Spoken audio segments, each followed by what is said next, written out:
उनका भी कफन पे कोई धब्बा नहीं लगा हुआ था। आज भी उनके मजार पर लोग बैठ करके दलाइलुल खैरात ही पढ़ते हैं। ये मैं समझता हूं कि दुरूद की किताबों में जितनी मकबूलियत दलाइलुल खैरात को मिली है उतनी किसी किताब को नहीं मिली है। बहुत आसान है, आप अगर पढ़ना चाहेंगे तो हुजूर किबला अमीर सुन्नी दावत इस्लामी से आप उसकी इजाजत ले लें। तसलसल है, उसका सिलसिला है। इजाजत का तो हजरत आपको इजाजत भी दे देंगे, बड़े बुजुर्गों से इजाजत लेके पढ़ें तो वो बरकत आपको मिलती है। तो बहरहाल तो वो संग तराश की आदत थी, जबानी याद थी पूरी दलाइलुल खैरात शरीफ, और हर काम से पहले हुजूर का जिक्र करता। जरा गौर तो करेंगे, पत्थर तराशा, फिर दूसरा तराशना है तो पहले वो दलाइलुल खैरात का एक बाब पड़ेगा, फिर पत्थर तराशेगा, फिर तीसरा तराशना, फिर पड़ेगा, फिर तराशेगा। ये था उसका इश्क रसूल, क्योंकि जिससे इश्क होता है तकाजा इश्क ये है कि महबूब का जिक्र कसरत से किया जाता है। फिर क्या था, रोजाना पढ़ता। और एक बात आपको बताऊं, जब इश्क आता है तो उसकी एक निशानी ये होती है कि आप तन्हाई में होते हैं। आशिक जब तन्हाई में होता है तो उसको ऐसा लगता है कि मेरा महबूब मेरे साथ साथ है। ये आदमी फील करता है, ये उसको महसूस होता है। फिर वो हुजूर के लिए रोता भी है। और इमामुल मुतकल्लिमीन अल्लामा नकी अली खान रहमतुल्लाह अलैह तफसीर अलम नशरा नामी किताब में जो अपना उन्होंने तशरीह की है, तफसीर लिखी है, उसमें लिखते हैं कि हुजूर के इश्क में रोने से बड़ी कोई इबादत है ही नहीं।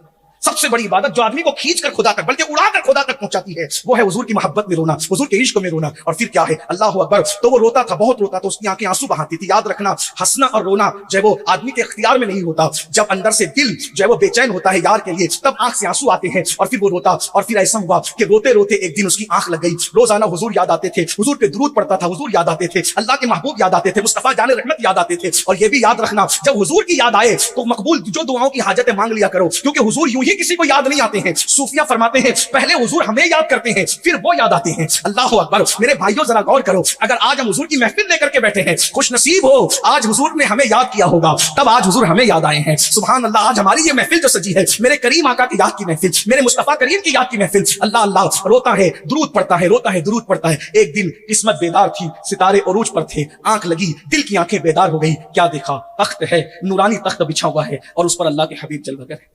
और हुजूर उस संग तराश से कहते हैं, मेरे आशिक, मेरे दीवाने, क्या बात है, तुम मदीने क्यों नहीं आते?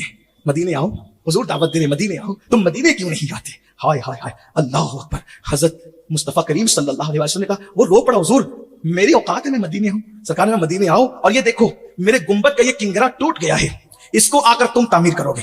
दुनिया में करोड़ों कलमा पढ़ने वाले थे, लेकिन इंतखाब किसका किया जा रहा है? दुरूद पढ़ने वाले का। दुरूद पढ़ने वाला कितना मकबूल है, दुरूद पढ़ने वाला किस कदर महबूब है कि किंगरे के लिए उस गरीब संग तराश का इंतखाब हो रहा है। और कहां मुस्तफा जाने रहमत खुद इंतखाब फरमा रहे हैं। मेरे भाई, वो उठा, जब उठा आंख खुली तो पूरा घर खुशबू से मुअत्तर था, महक रहा था पूरा घर खुशबू से। महक हुजूर की आमद की एक निशानी है। हुजूर को कोई ख्वाब में देखता है तो घर उसका महक, यूं भी महक, ख्वाब में भी आते हैं तो महका देते हैं। सुभान। जब ख्वाब की महक का ये आलम है तो हकीकतों की महक का आलम क्या होगा? क्या महकते हैं महकने वाले, भूख में चलते हैं भटकने वाले, और वही धूम उनकी है माशाअल्लाह, मिट गए आप मिटाने वाले।